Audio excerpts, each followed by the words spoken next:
Pemirsa apa kabar? Mari kita ikuti Warta Berita PTS tanggal 3 Juni. Hari ini, front awan tiba dan menyebabkan cuaca di belahan barat Taiwan tidak stabil. Hujan deras mengguyur kota Taipei, New Taipei, dan Yilan. Karena front bersifat stagnan, hujan petir diperkirakan terjadi di sejumlah wilayah dalam 2 hari ke depan. Badan Cuaca Pusat CWA mengimbau masyarakat untuk menghindari bepergian ke daerah pegunungan. Menjelang siang, langit di wilayah Taipei Raya menggelap disertai hujan lebat dan sambaran petir. Mulai 3 Juni, front awan yang stagnan membuat cuaca di belahan barat Taiwan tidak stabil. Sore harinya, hujan deras lokal diperkirakan terjadi di belahan barat dan pegunungan. Citra radar menunjukkan awan hujan mendekat dan jika disertai petir, berpotensi menimbulkan hujan badai dan angin kencang.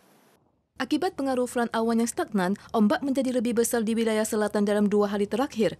Seorang wisatawan terekam berfoto di tetrapod saat gelombang besar setinggi lebih dari orang dewasa menghantam pantai. Pemandangan berbahaya ini membuat warga di sekitar merasa cemas.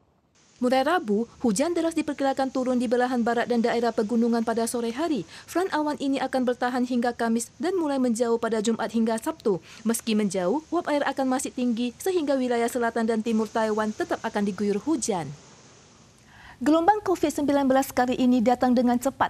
Pusat Pengendalian Penyakit CDC memperkirakan puncaknya akan berkisar dari akhir Juni hingga awal Juli dan akan terus berlanjut sekitar 1 bulan lagi dengan total penderita diperkirakan mencapai 1,71 juta orang. Usai liburan panjang Festival Pecun, rumah sakit pun dipadati pasien. Pada hari pertama kerja usai liburan Festival Pecun, rumah sakit dibanjiri warga yang hendak berobat.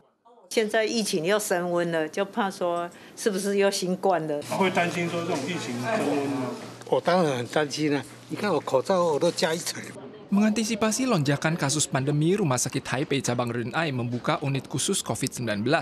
Dokter menyampaikan, baru saja dibuka setengah jam sudah ada 4 atau 5 kasus COVID-19 yang positif terdiagnosis. Penderitanya bukan cuma lansia saja, namun juga kalangan muda. 刚有一个年轻一点的个案，他是因为那个嗅觉跟味觉丧失的情况，他就觉得不对劲，他就有做这个快筛。 Puncak pandemi kali ini berkisar dari akhir Juni hingga awal Juli dan akan terus berlanjut hingga awal Agustus dengan total penderita positif sebanyak 1,71 juta orang. Kapasitas produksi alat tes cepat COVID-19 untuk kebutuhan rumah tangga juga tengah dipacu saat ini. Pasien bergejala ringan diingatkan untuk berobat ke klinik agar layanan UGD di rumah sakit disisihkan bagi pasien bergejala parah. Kasus COVID-19 kembali meningkat, tetapi sejumlah obat bebas OTC justru akan naik harga. Setelah harga seri Panadol naik sejak awal tahun, kini perusahaan farmasi Taiso asal Jepang mengumumkan bahwa 17 jenis obatnya akan mengalami kenaikan harga mulai 1 Juli sebesar 10 hingga 40 dolar Taiwan atau sekitar 7 hingga 20%.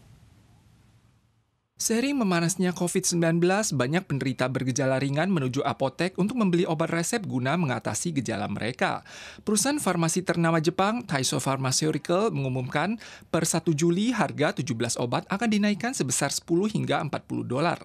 有些厂商你要维持市场的一个供应，可是要维持成本，那量少的话，有时候涨幅是大的，这个部分其实我们是可以理解的。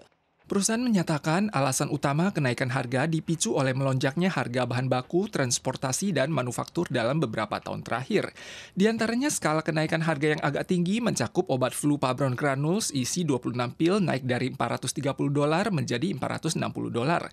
Obat gastrointestinal Saddle Granules isi 26 pil naik dari 400 dolar menjadi 430 dolar.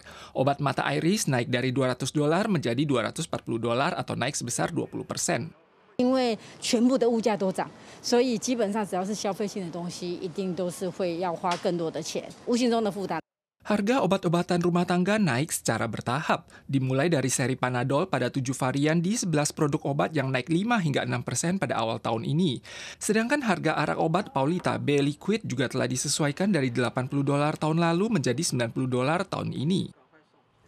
Kemarin terjadi kecelakaan di Arisan Highway. Sebuah mobil van jatuh ke jurang sedalam 15 meter dan saat ditemukan, pengemudi sudah tergeletak dalam keadaan tak bernyawa di tepi sungai. Sementara itu, hujan deras selama beberapa hari di wilayah selatan memicu tabrakan 2 mobil di distrik Haupi, kota Tainan pada larut malam kemarin. 3 orang dalam kedua mobil tersebut dinyatakan meninggal. Petugas damkar yang bergegas ke lokasi tabrakan dua mobil pada larut malam menemukan bagian depan mobil pertama penyok parah dengan sepasang pria dan wanita yang terjebak di dalamnya. Sedangkan di mobil lainnya juga ada pengemudi wanita yang terperangkap. Bagian depan mobil mengalami deformasi parah. Saat diselamatkan petugas, ketiga korban sudah tidak menunjukkan tanda-tanda kehidupan. 车上2车总共有3名患者都没有意识啊。 Ketiga korban yang terluka dinyatakan meninggal setiba di rumah sakit. Insiden tersebut terjadi di distrik Hopi, Tainan sekitar pukul 10 dan saat itu sedang hujan. Polisi masih perlu mengklarifikasi apakah kedua kendaraan tersebut kehilangan kendali dan bertabrakan karena jalan licin dan jarak pandang buruk akibat hujan. Selain itu, tanggal 2 juga dilaporkan adanya mobil van di Jalan Bebas Hambatan Alisan yang menerobos partisi jalan dan jatuh ke jurang sedalam 15 meter hingga mengalami deformasi parah. Seorang pria diduga terlontar dari dalam mobil. Saat ditemukan, ia terendam dalam genangan air dan dinyatakan meninggal walau telah diselamatkan. Di hari yang sama, sebuah bus di Chongsan North Road, kota Taipei, tiba-tiba kehilangan kendali, menerjang partisi jalan dan baru berhenti setelah menabrak pohon di pinggir jalan. Benturan keras menyebabkan bagian kepala bus hancur dan melukai 7 penumpang. Untungnya setelah dilarikan ke rumah sakit, kondisinya tidak membahayakan jiwa. Pengemudi mengaku sedang merenung saat itu, namun polisi masih menyelidiki alasan pastinya.